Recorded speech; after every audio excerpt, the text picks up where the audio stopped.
আসসালামু আলাইকুম। আজকে আপনাদের জন্য থাকছে একটি গুরুত্বপূর্ণ নিউজ। বাড়িতে আগুন লাগলে যা করবেন। বাড়িতে আগুন লাগলে প্রথমে মাথা ঠান্ডা রেখে পরিস্থিতি পর্যবেক্ষণ করে পদক্ষেপ নিন। প্রথমে ফায়ার সার্ভিসে ফোন দিতে হবে।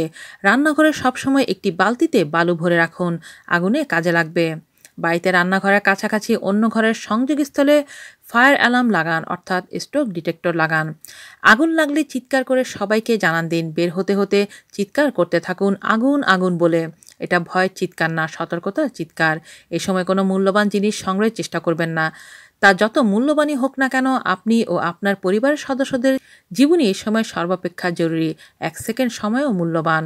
আমরা মারা যাচ্ছি এমন কোনো কথা বলবেন না, চেঁচামেচি করবেন না। সাহস না হারিয়ে দোয়া করবেন। পরিস্থিতি যতটা শান্ত রাখা যায়, বিপদমুক্তির সম্ভাবনা তত বেশি।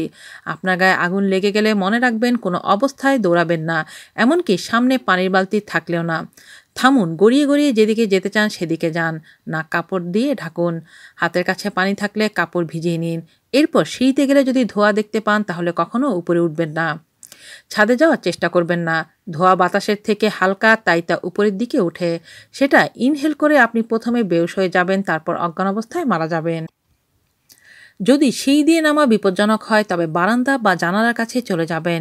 এতে হাতে বেশি সময় পাবেন। ধোঁয়াচ্ছন্ন পথ পরিহার করুন। যদি বাধ্য হন ধোঁয়ার মধ্য দিয়ে যেতে, তবে মনে রাখবেন, উপর হয়ে বা হামাগুড়ি দিয়ে বের হতে চেষ্টা করবেন। ধোঁয়া উপরে উঠে বলে নিচের বাতাসে অক্সিজেন বেশি থাকে, এতে আপনি বেহুশ হবার আগে বেশি সময় পাবেন। ধোঁয়ায় কিছু দেখা না গেলে ও একাধিক সদস্য থাকলে একজনের পেছনে আরেকজন হামাগুড়ি দিবেন, একে অন্যের কাপড় বা পা ধরে।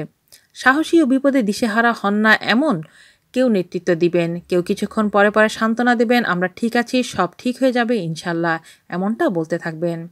আজ এ পর্যন্তই। আল্লাহ হাফেজ।